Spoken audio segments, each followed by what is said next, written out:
오늘날 우리가 올해를 2021년도라고 하죠. 내년도는 2022년도라고 합니다.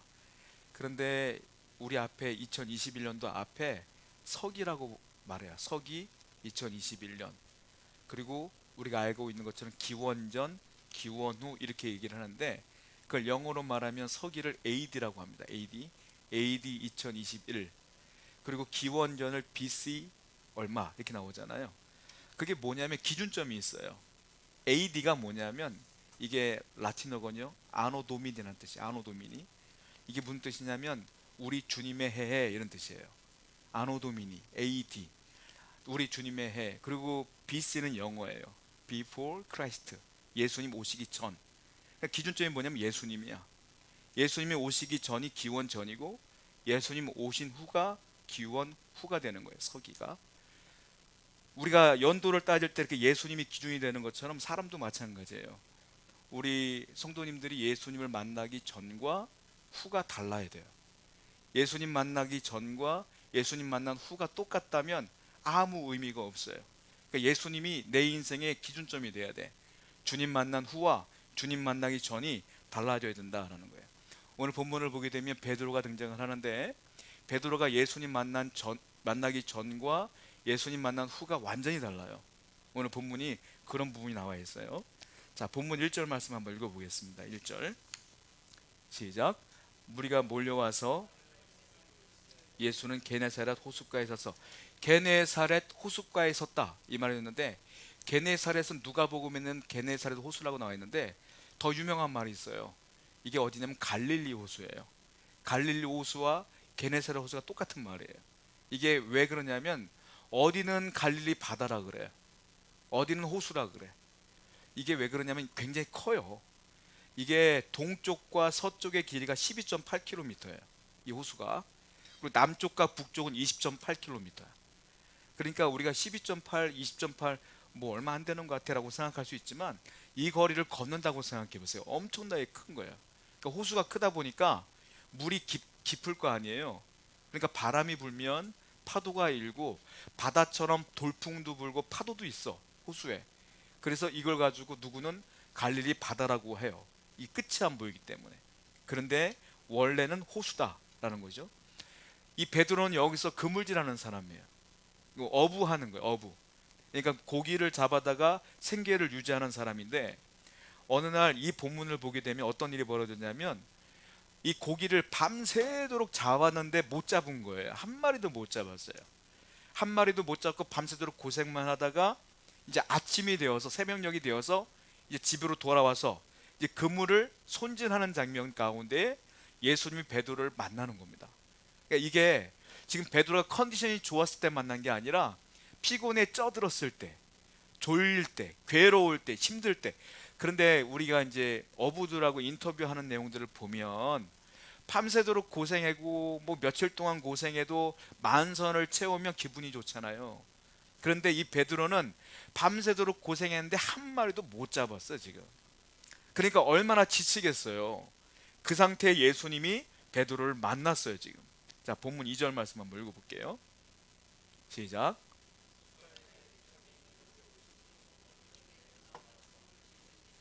어부들은 복수예요. 누가 있느냐면 베드로와의 동료들이 있는 거예요. 우리가 알다시피 예수님의 제자들 가운데 어부들이 꽤 있거든요. 베드로, 뭐 안드레, 야고보, 요한 다 어부야. 이 사람들이 같이 고기를 잡았다가 한 마리도 못 잡고 아침에 뭐 하고 있냐면 지쳐서 그물을 씻고 있는 거예요. 피곤해 지친 얼굴, 축 처진 어깨. 그 고생은 고생대로 하고 남루한 옷을 입고 괴로운 미소는 하나도 띄지 못하고 그 상태에서 예수님이 나타나신 거예요. 여러분 생각해 보세요. 내가 이 사람들이 고기를 한 마리도 못 잡을 줄 알고 밤새도록 고생했겠어요? 아니죠. 잡을 걸 알고 갔겠지. 그런데 한 마리도 못 잡은 것이죠. 사람은 그래요. 인생을 살다 보면 내가 이렇게 살고 이렇게 살면 이렇게 살겠지라고 계획했지만 그렇게 되는 경우가 없어요. 내가 이런 사업을 하면 이렇게 되겠지. 그렇게 되면 다 부자가 되게. 그렇게 되질 않아요. 내가 이런 직장을 가서 내가 몇 살까지 이렇게 하고 이렇게 이직을 하고 이렇게 할 거야. 계획대로 안 돼요. 우리의 인생이 그래. 이 베드로도 마찬가지예요. 내가 밤새도록 고기를 많이 잡을 거라고 했지만 한 마리도 못 잡은 거예요. 자, 솔로몬이 뭐라고 말했냐면 솔로몬이 이렇게 말했어요. 사람은 그런 계획을 세우고 그렇게 애를 쓸지라도 인생이라는 게 그런 게 아니야. 인생은 하나님이 없으면 인생은 헛된 것 뿐이야 라고 솔로몬이 얘기를 해줘요. 성경을 한번 보겠습니다. 시편 127편 1절과 2절입니다. 시작. 여호와께서 집을 세우지 아니하시면 세우는 자의 수고가 헛되며 여호와께서 성을 지키지 아니하시면 파수꾼에 깨어 있으며 헛되도다. 너희가 일찍이 일어나고 늦게 누우며 수구의 떡을 먹으며 헛되도다. 일찍이 일어나고 늦게 눕는다는 건 뭐예요? 아침부터 일해서 밤 늦게까지 일한 사람이야. 그런데 그렇게 일해도 뭐예요? 헛되도다. 그렇게 일해도 일한 만큼 버리면 좋은데 그렇지 않아요. 인생이 내 마음대로 되지 않는다. 솔로몬이 이렇게 얘기하고 있는 거예요. 뭐라고 말했어요? 하나님의 집을 세우지 않으면 내가 집을 아무리 세워도 수고가 헛되다. 이렇게 얘기를 해요. 그러니까 인생에 누가 중요하냐? 하나님이 내 인생에 있느냐 없느냐가 중요한 거야 라고 솔로몬이 얘기하고 있는 거죠. 참 인생이라는 게 슬픈 게 뭐냐면요, 인생은 두 개요. 뭐냐면 내가 애쓰고 힘써서 성공을 하면 좋을 것 같죠? 아니에요. 성공을 하면 좋을 것 같지만 막상 그 성공을 이루면 허무해져. 인생이 그래요.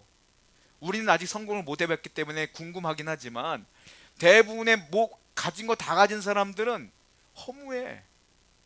누릴 거 다 누려본 사람은 허무해. 솔로몬이 그랬거든. 인생은 두 가지 중에 하나야. 내가 목표로 삼은 건 이루면 허무해져. 근데 안 이루어지면 실망해. 둘 중에 하나요. 안 되면 실망하고 이루어지면 허무하고. 그게 인생이라. 그러니까 성공해도 비슷하고 성공하지 않아도 비슷해. 결국은 중요한 게 뭐냐면 하나님이 계시지 않는 성공은 허무한 거고, 실패해도 하나님이 계시면 실패가 아니에요. 우린 그걸 믿어야 돼. 인생에는 실패하실지 몰라도 그건 실패가 아니에요. 하나님께서 또 다른 이유가 있기 때문에 그래요. 그러니까 솔로몬이 뭐라고 말하는 거냐면 솔로몬 같은 사람이 없어요. 솔로몬은 성공만 했어. 돈이 솔로몬보다 많은 사람이 없다니까요.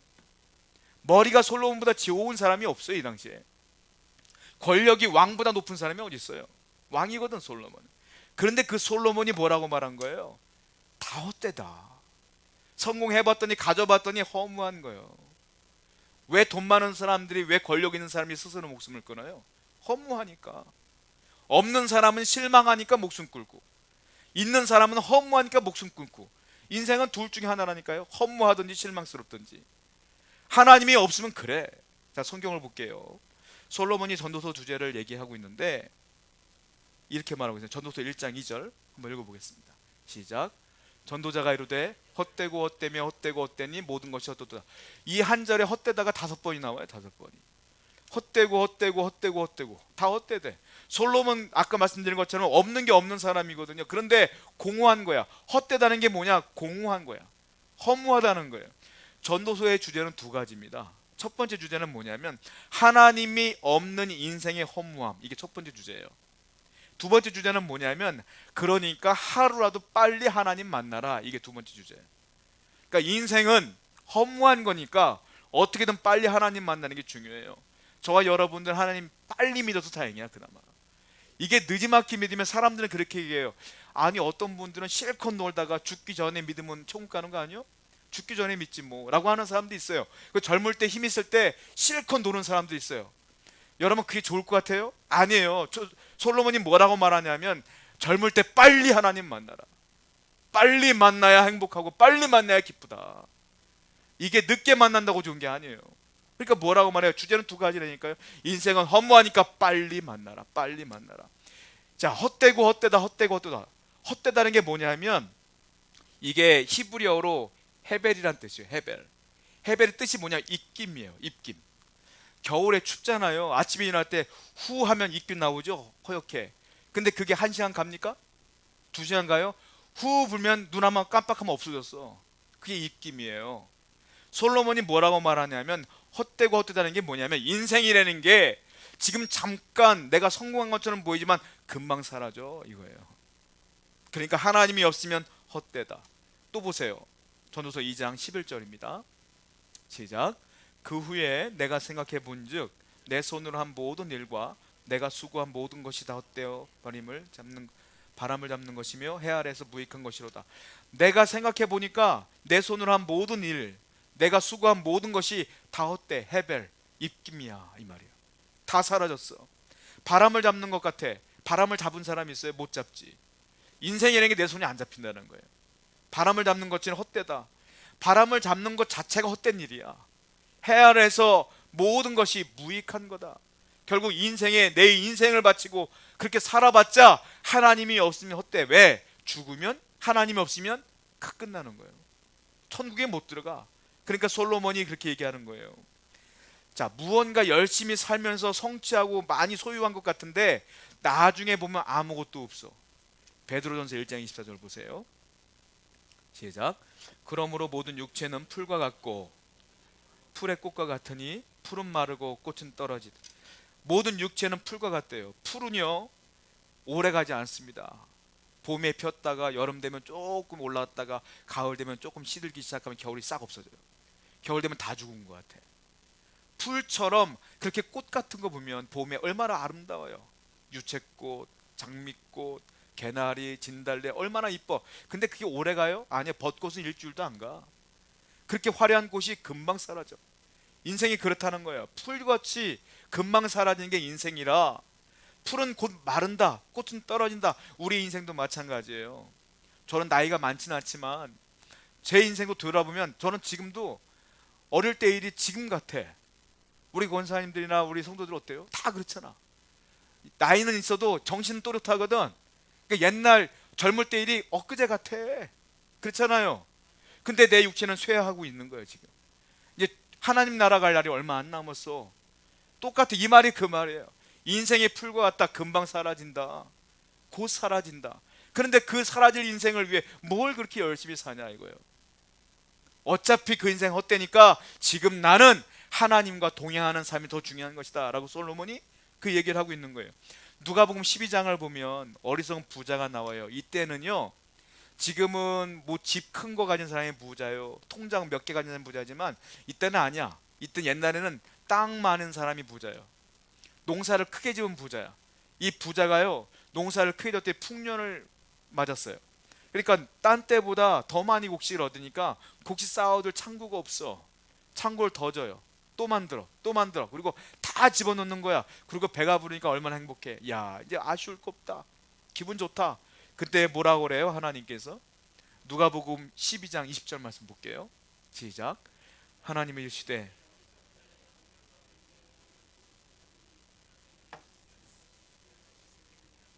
너 그렇게 다 해놓고 오늘 밤 내가 너 데려가면 뭔 소용이 있냐 이 말이야. 안 그래요? 내가 통장 뭐 몇십억 있으면 뭐해. 하나님이 건강 잃어버리게 하면 끝나는 건데. 여러분 우리가 많은 거 가졌어도요 다리 한 번 아파도 여행도 못 가. 아프면 아무것도 못해. 하나님께서 말씀하시는 거예요. 내가 너 오늘 데려가면 뭐 하는 거냐. 네가 모아놓은 그 재물 남 좋은 일 시키는 거예요. 난 하나도 못 써. 그러니까 뭐예요? 다 헛되고 헛되고 헛되다 라는 거 말하는 거 아니겠어요? 저는 그렇게 생각해봐요. 인생은 수학과 같다. 수학에 보면 괄호가 있어. 괄호. 수학에 보면 괄호에다 우리가 생년월일 있죠. 1900 몇 년도, 그리고 돌아가실 날짜는 모르겠지만 2000 몇 년도 써 있어. 그게 인생이야. 괄호 안에 들어가 있어. 거기에 내가 숫자를 하면 만을 넣고 5억을 넣고 10억을 넣고 곱하기를 하고 별짓을 다 해도 괄호 바깥에 마이너스가 딱 붙어 있잖아요. 그럼 결국 마이너스야. 그게 수학 기호예요. 괄호 안에서 내가 곱하기를 몇 번을 해도 막 2000, 5000, 6000, 7000이 돼도 괄호 바깥에 마이너스가 딱 있으면 마이너스야. 그냥 마이너스 7000이야. 무슨 말이냐? 내 인생에 아무리 곱하기 인생일지라도 하나님이 마이너스 딱 쳐버리면 내 인생은 그냥 없어버리는 거예요. 괄호 바깥에 플러스가 되면 이 안에 숫자가 적어도 플러스야. 하나님이 플러스 마이너스를 정하시는 거예요. 하나님이 내 인생에 개입하시느냐 함께 하시느냐 그렇지 않느냐가 내 인생에 플러스가 되냐 마이너스가 되느냐는 거예요. 해밍웨이의 노인과 바다라는 소설이 있는데 그 주제는 그거예요. 그 인간의 휴머니즘을 얘기해요. 그러니까 불굴의 의지. 노인이 고기를 잡는데 큰 고기를 잡는데 막 그냥 죽을 고비를 넘어가면서 간신히 잡아요. 그 인간의 의지를 표현하는 거죠. 그리고 배에 실을 수가 없으니까 바다에 딱 끌고 배를 기분 좋게 끌고 가요. 그런데요, 상어들이 이 끌고 가는 그 물고기, 그 힘들게 잡은 물고기를 다 뜯어먹어. 나중에 한국에 도착했더니 뼈만 남아있어. 그러니까 불굴의 의지를 얘기하는 거예요, 해밍웨이는. 근데 저는 그걸 그렇게 보지 않아요. 허망함, 허무함을 봐. 그렇게 애써서 힘써서 잡은 물고기 상어가 잡아먹으니까 끝나는 거, 없어지는 거예요. 여러분들이 그렇게 힘써서 애써서 살아가도 하나님이 오늘 밤 나 데려가면 끝나는 거 아닙니까? 하나님의 존재가 중요한 것이야. 그러니까 인간은 허무하다라는 거예요. 제가 예전에 전도사 때였었던 것 같아요. 주일학교 아이가 교회 왔는데, 얘가 교회를 와서 엄마한테 얘기를 하는데, 애기들은 엄마한테 조용히 얘기해도 크게 얘기하잖아요. 다 들려. 걔가 뭐라고 하냐면, 교회 딱 오니까 뭐가 보이냐면, 여기 뭐가 있어요? 십자가가 있죠. 십자가를 보니 십자가가 뭔지 모르니까 얘가 하는 거야. 엄마, 교회에 뭐 더하기가 있어요. 더하기. 이러는 거예요. 그러니까 엄마가 조용히 해 막 그러더라고. 저는 그거 보더니 막 웃긴데 한번 생각해 봤어요. 그래, 십자가 모양이 더하기처럼 생겼네. 맞아, 네 말이 맞다. 교회에 오면 플러스 인생 된다.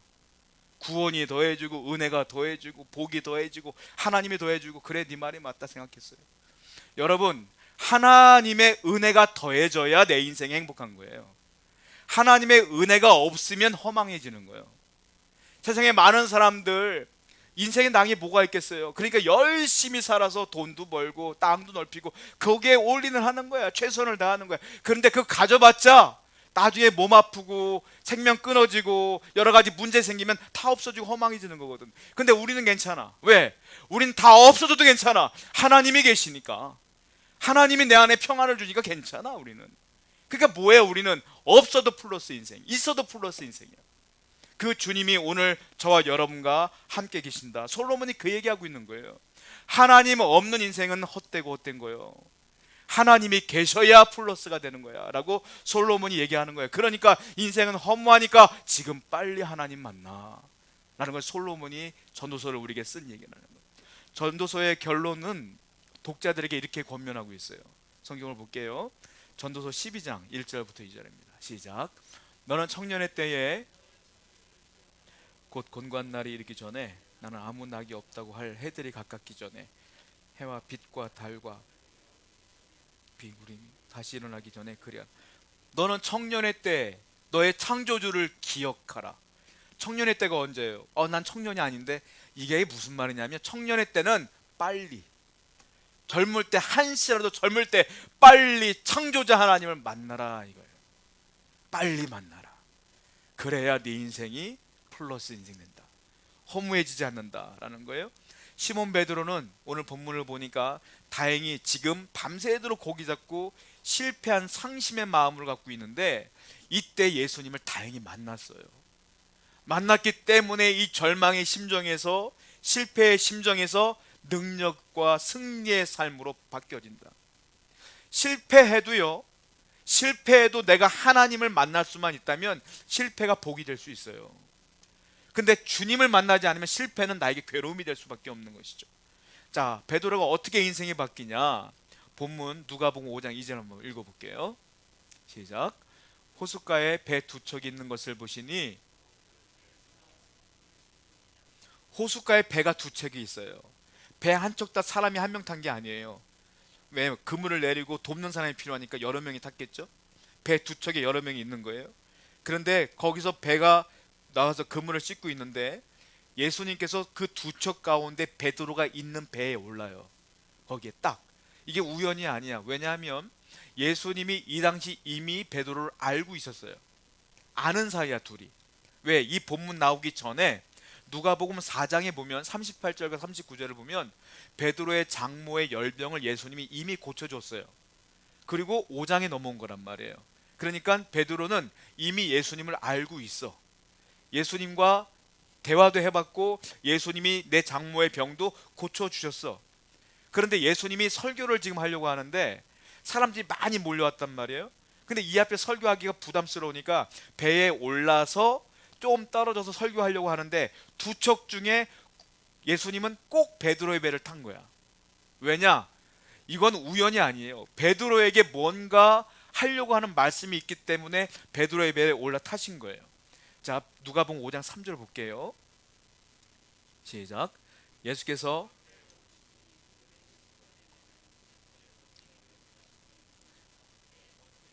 시몬의 배라, 시몬이 베드로예요. 시몬의 배에 딱 올랐어요.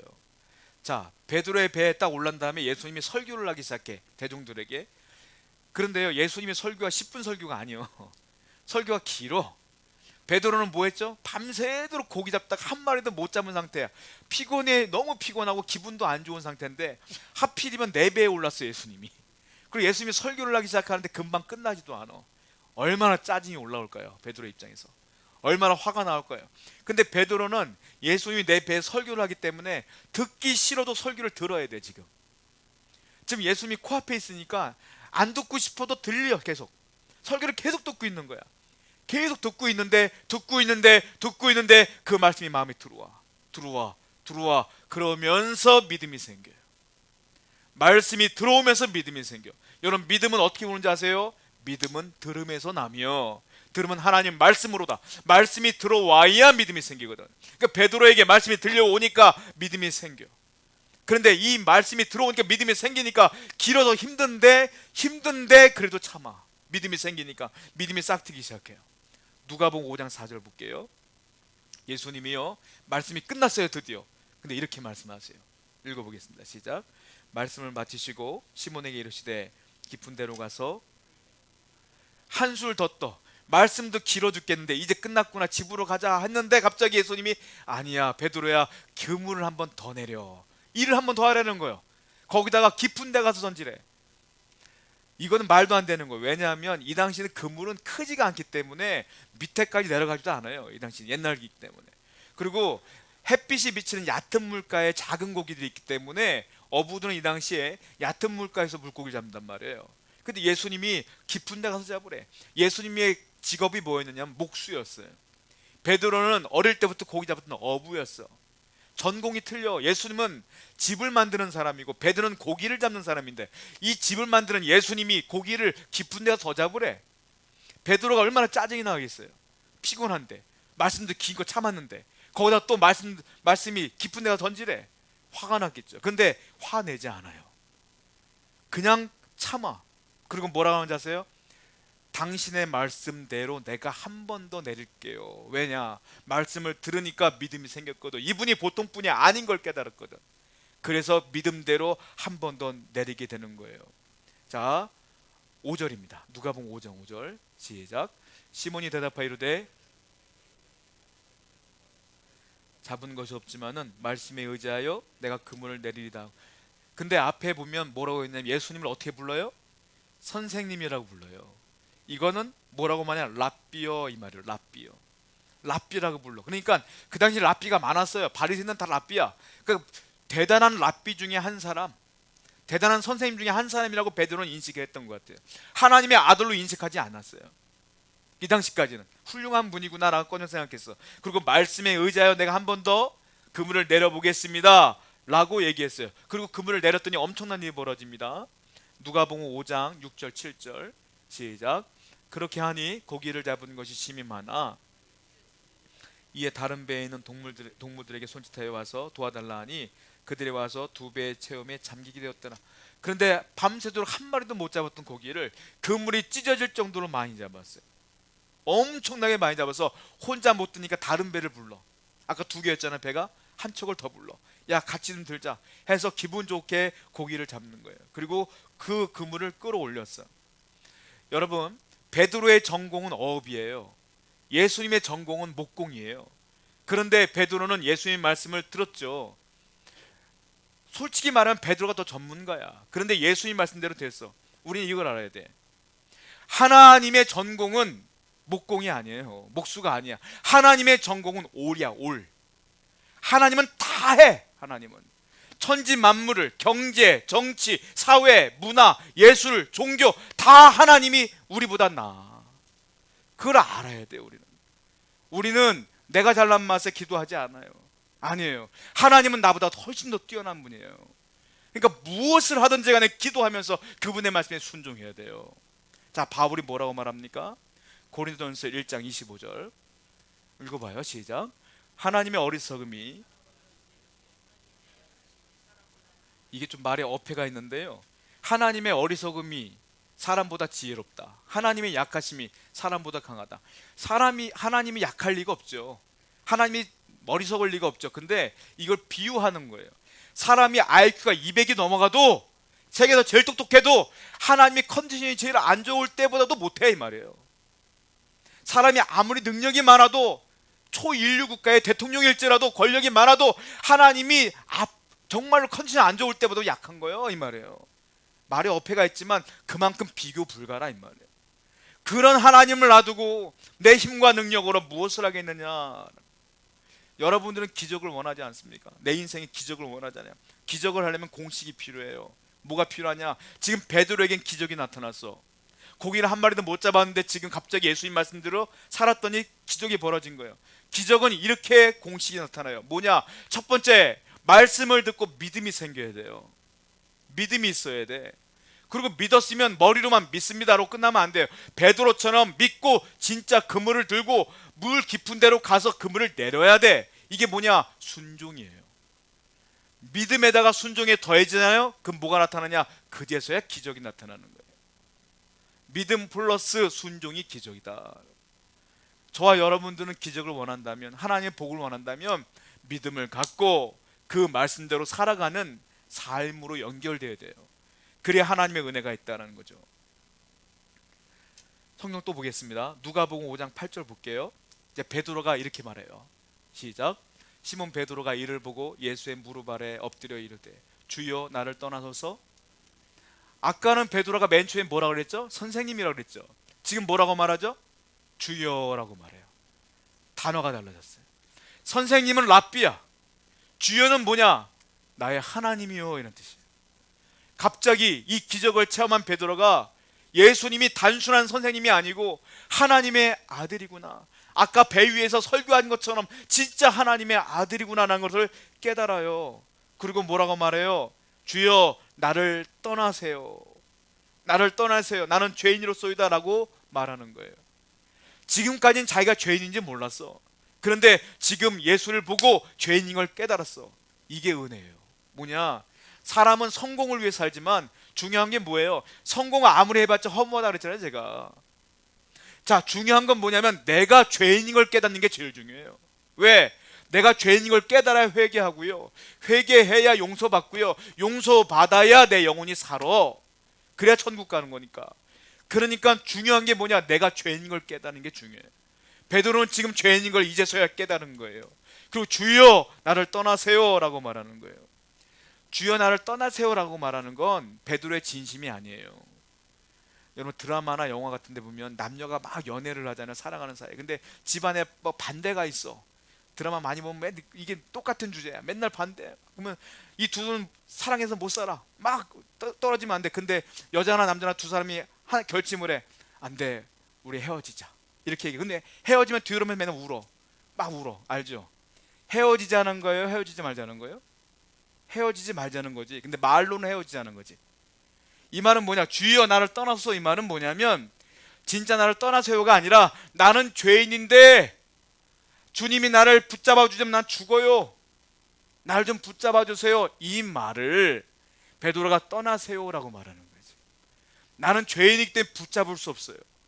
주님이 붙잡아 주셔야 돼요. 그 얘기를 베드로가 하고 있는 거예요.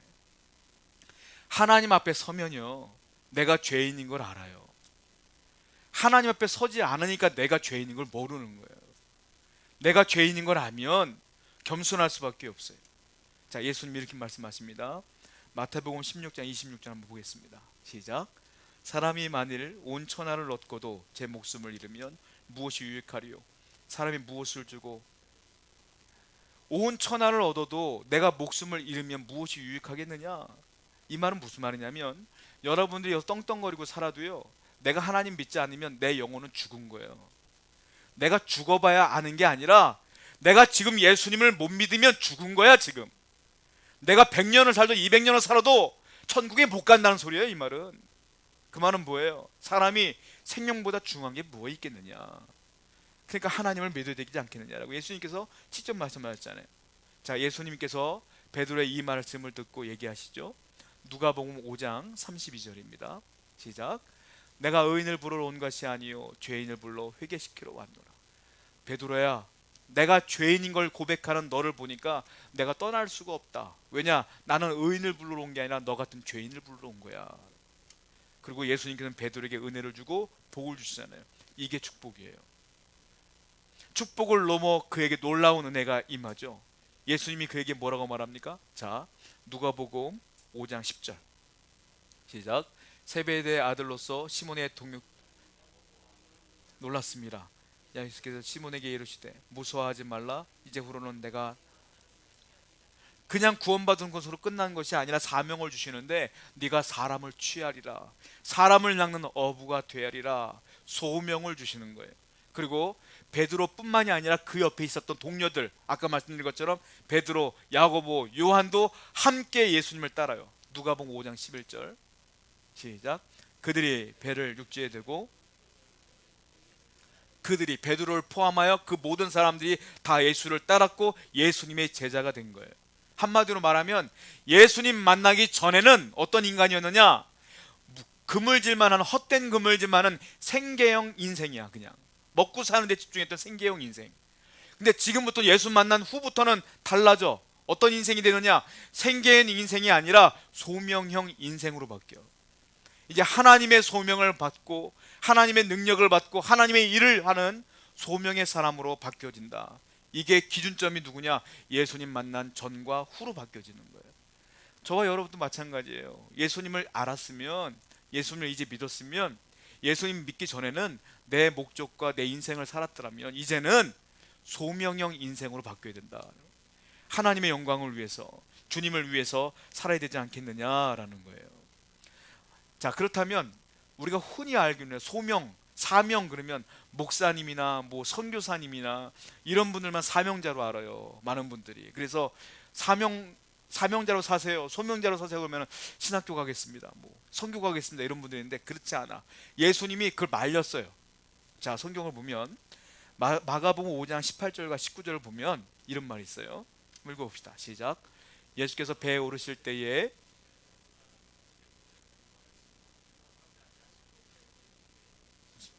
주께서 내게 어떻게 큰 일을 행하사 너를 불쌍히 여기신 것을 네 가족에게 알리라. 거라사 지방에 어떤 귀신 들린 사람이 있었거든요. 그 귀신을 예수님이 쫓아내 주셨어요. 그리고 그가 은혜를 받았잖아요. 그리고 예수님을 향하여 말하는 거예요. 주님, 내가 주님의 제자들처럼 주님 따라갈게요. 그때 주님께서 만류하는 거예요. 아니야, 오지 마 라고 말씀하셨으면 뭐라고 말하면, 너는 집으로 돌아가라. 집으로 돌아가서 주께서 네게 어떻게 이렇게 큰 일을 행했는지, 내가 하나님이 어떻게 큰 일을 행했는지, 너를 얼마나 불쌍히 여겼는지 네 가족에게 전해, 주위 사람들에게 전해 라는 소명을 주신 거예요. 여러분, 사명자가 꼭 목사가 되는 게 아니에요. 이 거라사에 이 은혜 받은 사람도 주님이 사명을 주신 거야. 뭐냐면 집으로 돌아가서 하나님을 알지 못하는 사람에게 이 은혜를 전해. 이것이 사명이라는 거예요. 그 사람은 사도로 부르지 않았어요. 목사로 부르지 않았어요. 소명은 각자에 맞는 하나님의 소명이 따로 있어요. 어떤 사람은 목사로, 전도사로, 사역자로, 선교사로, 어떤 분들은 그냥 평신도로, 장로로, 집사로, 아니면 직장으로, 사업장으로, 장사하는 걸로 이렇게 보낼 수가 있는 거란 말이에요. 다 목사한다고 할 필요 없다는 거예요. 자, 왜냐하면 성경적인 관점에서 보면 직업도 소명이에요. 직업도. 왜냐하면 영어 단어가 똑같아. 저 같은 목사를 우리는 어떻게 소명받았어요? 이렇게 물어볼 때 우리가 뭐라고 말하냐면 콜링이라는 단어를 써요. 콜링. 하나님께 소명받았습니까? 콜링 받았어요? 이렇게 물어봐요. 그런데 직업도요, 영어로 콜링이에요. 똑같아요. 똑같은 단어를 써요. 그리고 이것을 또 다른 단어 vocation으로 써요. vocation. 근데 이게 라틴어에서 썼단 말이에요. 라틴어에서는 vocare. 이게 무슨 뜻이냐면 부르심이란 뜻이야. 이것도 콜링이야. 그러니까 소명이나 직업이나 다 콜링이야. 똑같다는 소리예요. 여러분 직장 생활 하시는 분들, 사업하시는 분들, 가정주부 있는 분들 다 거기로 하나님 부르신 거예요. 거기서 뭘 해야 되겠어요? 거기서 내 소명을 감당하는 거예요. 내가 할 수 있는 일을 최선을 다해서 하는 거라는 거예요. 스펄전 목사님이 이러한데요. 스펄전 목사님이 설교를 하시는데 거기서 누가 은혜를 받았어요. 그 사람이 손을 들고 번쩍 나왔어요. 제가 선교사 하고 싶어요. 그래서 스펄전 목사님이 조용히 물어봐요. 당신의 직업은 뭡니까? 저는 증기기관사입니다. 훌륭한 직업을 가지셨군요. 그러면 선교단체로 들어가시지 마시고요, 지금 당장 증기기관차에 소명이 있으시니까 직장으로 돌아가세요. 돌아가셔서 주위에 당신 말고 예수 안 믿는 사람 누가 있어요? 그러니까 저 말고 다 안 믿어요, 이랬단 말이에요. 그러면 거기서 그들에게 전도를 하세요. 그것이 당신의 소명이에요. 그래도 정말로 하나님께서 자꾸 소명을 주신다면 그제서에 오시면 제가 선교단체를 소개해 주겠습니다 라고 돌려보냈다는 일화가 있어요. 여러분, 다 목사 선교사가 소명이 아니에요. 여러분들이 하고 있는 일에서 하나님께 기도하며 최선을 다할 때 거기서 하나님의 은혜가 있는 거 아니겠습니까? 거기 하나님 알지 못하는 사람에서 전도하시고, 어려움 당하는 사람 있으면 도우시며 기도해 주며 그 자리에서 하나님의 영광을 드러내야죠. 그것이 하나님의 영광을 드러내는 거예요. 자, 바울이 이렇게 준 거예요. 고린도전서 15장 58절입니다. 한번 읽어봅시다. 시작.